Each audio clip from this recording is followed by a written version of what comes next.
반갑습니다. 7월 16일 수요일 큐티 스케치 시간입니다. 오늘 본문은 디모데전서 6장 1절부터 10절까지의 말씀입니다. 오늘 본문은 이렇게 시작합니다. 무릇 멍에 아래 있는 종들은 자기 상전들을 범사에 마땅히 공경할 자로 알지니 이는 하나님의 이름과 교훈으로 비방을 받지 않게 하려 함이라. 믿는 상전이 있는 자들은 그 상전을 형제라고 가볍게 여기지 말고 더 잘 섬기게 하라. 이는 유익을 받는 자들이 믿는 자요 사랑을 받는 자임을 사랑을 받는 자임이라. 너는 이것들을 가르치고 권하라. 오늘 본문은 종들이 어떻게 살아야 되는지를 이야기하고 참된 경건에 대한 이야기를 하는데요. 오늘 다소 우리가 이 시대를 살아가는 우리에게는 조금 이해하기 힘든 정황이 있습니다. 뭐냐면 종들은 자기 상전들을 범사에 마땅히 공경할 자로 알아라. 뭐 당연하죠. 특별히 이 시대는 지금 막 1세기 초중반을 살아가는 이 사람들에게 있어서, 특별히 로마 시대는 종들은요 자기의 소유예요. 그래서 심지어는 종을 죽여도 큰 문제를 삼지 않아. 물론 이제 문제가 되고 그것이 이제 문제가 돼서 벌을 받는 경우가 분명히 있겠습니다만은, 종은 주인의 노예예요. 노예, 소유입니다. 어떻게 보면 쉽게 말하면 마음대로 해도 돼요. 그런데 어떻게 공경할 대상으로 여기지 않고, 그리고 2절에 보면 상전을 가볍게 여기지 말라. 말도 안 되는 거죠. 그런데 우리가 추측할 수 있는 것, 그리고 이 초기 기독교의 역사를 보면 그리스도인들은 한 교회에서 주인과 노예가 만나요.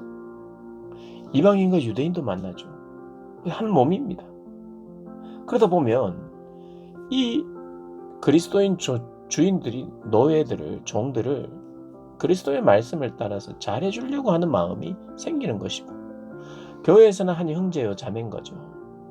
쉽지는 않았겠죠. 저도 상상은 잘 안 갑니다. 어떻게 과연 교회에서는 형제님 자매님 하다가 집에 오면 내 이놈 저놈 이렇게 하는지 그건 모르겠지만, 어제도 말씀드렸습니다만 사람들에게 우리 주인이 이렇게 인격적으로 잘해주는구나 할 때 감사하면서 그 주인을 무척 사랑하고 끝까지 잘 섬길 것이다. 물론 그렇게 기대하고 그런 관계도 분명히 있었을 거예요. 그런데 그것을 당연히 여기기 시작하는 종들도 있었던 것 같아요. 그래서 주인을 함부로 대하고 가볍게 여기는. 그러면 그 사회에서는 그리스도인들은 종들이 완전히 속된 말로 싸가지 없는 종들이구나, 그리스도인들. 그렇게 되는 거예요. 질서가 무너지는 것 같은. 그러면 그게 무엇이 되느냐 하면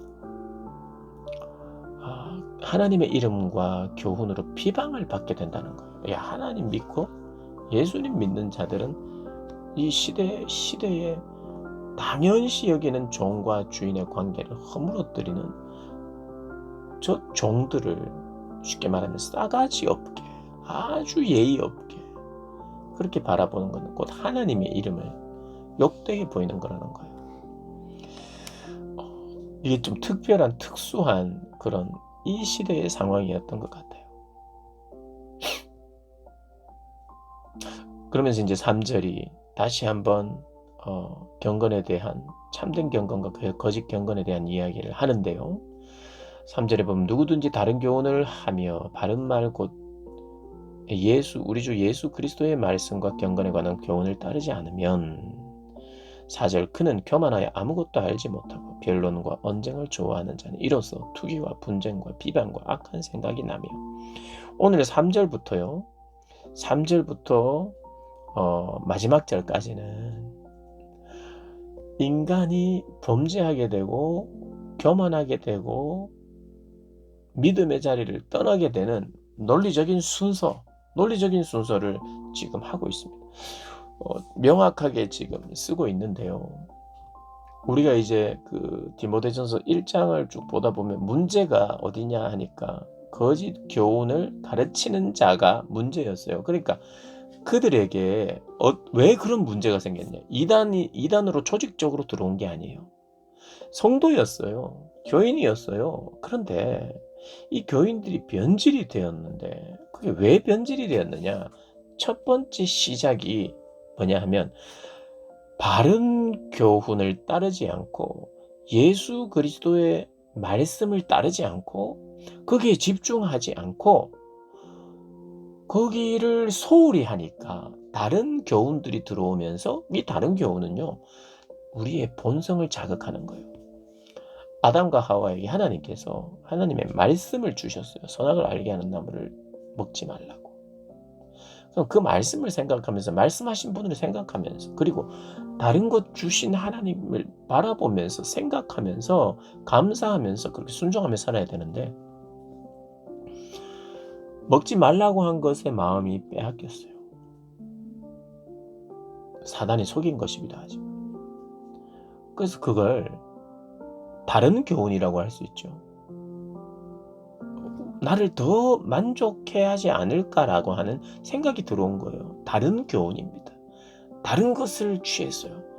그래서 나를 알게 하는 나무 하나님이 아닌 다른 것을 선택하자 그들 안에 부끄러움과 수치가 오고 또 사람들 사이에 질투와 미움이 생기면서 교만이 생기면서 같은 배에서 나온 하와의 배에서 나온 가인과 아벨, 가인이 아벨을 죽이게 되는 일이 생기죠. 그리고 그렇게 죽였는데도 불구하고 인정하지 않는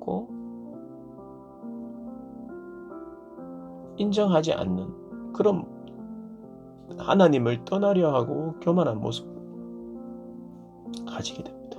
다른 것을 찾아요. 하나님의 보호와 하나님의 사랑과 하나님의 말씀의 명령에 순종하면서 살면 되는데 다른 것을 찾고 다른 것을 짓고 가인성을 짓고 바벨탑을 짓고 그러면서 자기 이름을 내고 자기 방법을 자기를 사랑하고 이게 완전히 왜곡되어 있잖아요. 그리고 출발이 어디입니까?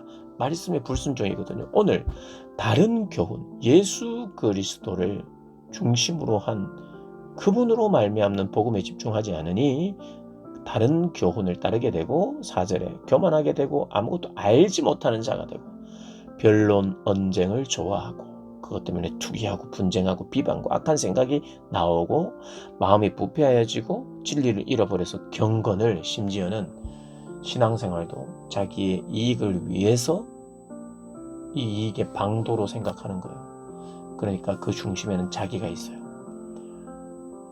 이 자기를 채우기 위하여 모든 것이 수단이 됩니다. 자기가 주인공이 돼요. 신앙도 나의 무언가를 위하여 채우기 위하여 그런 방도가 되는 거죠. 경건을 이익의 방도로 생각하는 거예요. 그러나 이제 6절부터 복음이 다시 나오고 해결책이 나옵니다. 그러나 자족하는 마음이 있으면 경건은 큰 이익이 되느니라. 이게 무슨 원어로 풀면 이런 말입니다. 자족과 함께하는 경건이 우리에게 유익. 자족. 사람들이요. 하나님의 말씀에 순종하면서 하나님을 바라보면서 복음과 진리에 집중하지 못하자 그들의 마음속에 모든 것이 자기에게로 향하는 이게 교만이거든요.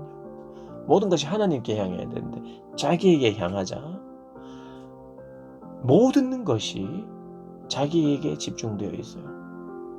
그래서 내가 중요하고 경건도 나를 위해서 하는 거예요. 그런데 하나님이 이렇게 바라보니까 감사가 있어요. 주신 것에 자족하게 되어 있어요. 그러니 우리가 신앙생활 하는 사람에게 있어서는 자족이 출발입니다. 감사가 출발이 나를 있게 하신, 나를 존재케 하신 하나님에 대한 감사. 존재하게 하신 하나님께 감사해요. 내가 힘든 삶을 살든 어렵던 삶을 살든 어떤 삶을 살든지 간에 존재케 하시는 하나님께 감사.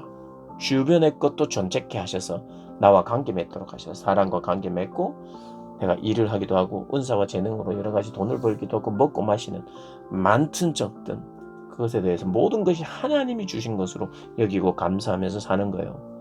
그래서 7절에 내가 세상에 가져온 것은 없다. 하나님이 주신 것이다. 그렇게 하면서 족한 줄로 알고 하나님께 다 감사하기 시작하고 하나님의 말씀에 순종할 때 하나님이 더 부어주시기도 하죠. 그러나 더 부어주시든 부어주시지 않든 이 모든 것이 하나님께로부터 왔다는 감사가 끊이지 않는 거예요. 예배하는 거예요. 예배할 수 있는 거예요. 자족하는 마음이 없으면 예배할 수 없어요.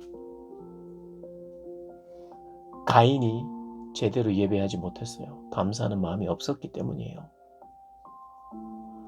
아차 실수해서 하나님 앞에 예배 드릴 때 잠깐 실수해서 하나님 안 받으신 게 아니에요. 그에게 예배의 마음이 없었어요. 감사의 마음이 없었어요. 그러니 온갖 여기 나오는 죄악의 모습들이 다 나오는 거예요. 그래서 내가 중심이 된 사람은 자꾸 채워야 되죠. 그 돈을 사랑하게 됩니다. 왜냐하면 돈이 여러 가지를 채울 수 있다고 생각하기 때문이에요. 그때든 지금이든. 그래서 돈을 사랑해요. 9절에 부하려 하는 자들의 시험과 올무와 여러 가지 어리석고 해로운 욕심에 떨어지나니 곧 사람으로 파멸과 멸망에 빠지게 하는 것이라. 돈을 사랑함이 일만하게 뿌리가 되나니 이것을 탐내는 자들은 미혹을 받아 믿음에서 떠나 많은 근심으로써 자기를 찔렀도다. 예수에 대한 참된 믿음이 결핍되고 왜곡된 다른 교훈을 받기 시작하면 탐심과 불안이 생기면서 돈을 사랑하게 되고 돈을 나의 보호로 삼게 됩니다. 그래서 거짓 교훈에 계속해서 끌려다닙니다. 신앙조차도 번영신앙, 내 이익 중심의 신앙을 고수합니다. 그러면서 결국에는 믿음에서 떠납니다. 근심과 파멸 가운데로 나아가요. 이것이 하나님에 대한 감사가 결여되고 모든 것이 하나님으로부터 왔다는 것. 내 모든 것은 하나님의 것이라는 정직이적 사유가 없으면 다 이렇게 된다는 것을 오늘 이야기하고 있습니다. 내가 하나님을 사랑하지 않으면 돈을 사랑합니다.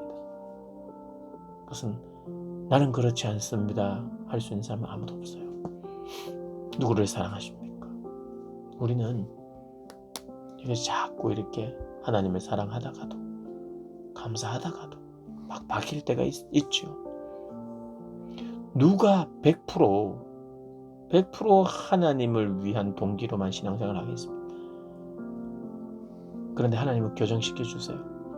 때로는 내 이기적인 내가 잘 모르는 신앙까지도 하나님은 때로는 들어주시고 응답하시면서 우리를 교정해 가십니다. 그런데 출발부터 언제나 자기 그리고 하나님은 나를 위해서 존재한다고 생각하는 이상은 그것은 반드시 우리가 고쳐져야 되는 부분이에요. 하나님이 나를 위해서 존재하는 게 아닙니다. 우리가 하나님을 위해서 존재하는 거예요. 하나님은 우리를 당신의 백성으로 지으셨어요. 찬송을 하게 하기 위하여. 우리가 그런 존재인데 마치 하나님이 나를 위해서 존재하시는 것처럼. 그래서 내가 하나님께 잘해드리면 하나님 반드시 나에게 자꾸 뭔가를 해주셔야 되는 나를 위해서 존재하는 분으로 그것이 견고하면 이게 바로 오늘 본문에 나오는 거짓 가르침에 미혹되어서 사는 사람과 다름이 없습니다. 오늘 말씀을 더 긴밀히 보시고 더 나를 돌아보시면서 나는 어떤 자리에 있는가 분명히 보고 위태위태한 자리에 있다면 하나님께 겸손하게 돌이키는 그런 우리 모든 분들 되시길 주님의 이름으로 축복합니다.